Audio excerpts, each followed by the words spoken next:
একদা এক জঙ্গলে এক সিংহ এবং বাঘ বাস করত। তারা একে অপরের খুব ভালো বন্ধু ছিল। তারা একটা গুহাতেই থাকতো।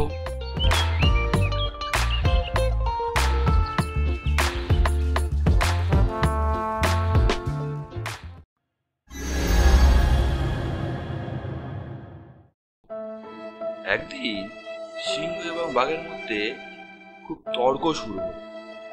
শীত কখন পড়ে তাই নিয়ে। বাঘ বলল, আমার বিশ্বাস কৃষ্ণপক্ষেই শীত পড়ে। এই কথা শুনে সিংহ বলল, না বন্ধু, তোমার কথা আমি মানতে পারলাম না, কারণ আমার বিশ্বাস শীত পড়ে শুক্লা পক্ষেই। মোটেই না, আমি যখন বলেছি কৃষ্ণপক্ষেই শীত পড়ে, তখন কৃষ্ণপক্ষেই শীত পড়ে। কিছুতেই না, শুক্লা পক্ষ ছাড়া শীত পড়েই না।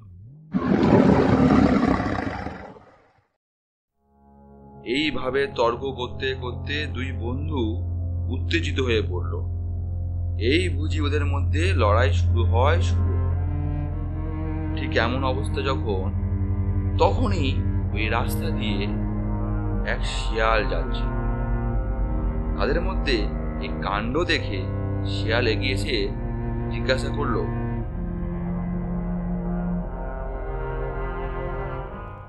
কি হয়েছে তোমাদের? তোমরা এরকম ঝগড়া করছো কেন? বাঘ এবং সিংহ সব কথা খুলে বলল। সব শুনে শিয়াল বলল, দেখো, এই বিষয়ে আমি তেমন কিছু জানি না, তবে তোমরা একটা কাজ করতে পারো। আমাদের এই জঙ্গল থেকে কিছুটা দূরে একটা আশ্রম আছে, সেখানে এক তপস্বী আছে।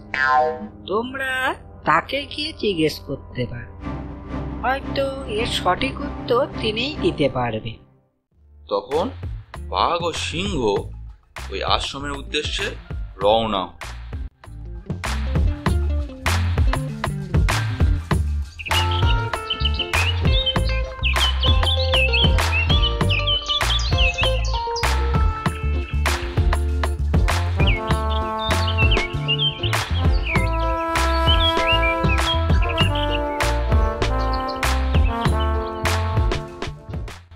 বলো, তোমাদের কি প্রয়োজন?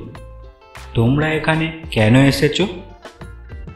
সিংহ এবং বাঘ তাদের তর্কের কথা খুলে বলল। তাদের কথা শুনে ঋষি বলল, তোমরা বৃথায় তর্ক করছো। কৃষ্ণপক্ষ বা শুক্লাপক্ষ কোনোটাতেই শীতের আসল কারণ।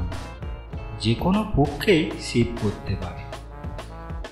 আসল কারণ জানো না বলে তোমরা বৃথায় তর্ক করে সময় নষ্ট করছো। আসল কারণ কি প্রভু? আমাদের একটু খুলে বলুন। কৃষ্ণপক্ষ বা শুক্লাপক্ষে যখনই বাতাস বয় তখনই আমরা শীত অনুভব করি। আমার ধারণা বাতাস থেকেই শীতের জন্ম হয়। কাজেই এই তর্কে তোমাদের দুজনেরই কেউ পরাজিত হয়নি। এই কথা শুনে বাঘ আর সিংহ তো খুবই খুশি। তারা তখন ঋষিকে প্রণাম করে আবার জঙ্গলে ফিরে গেল।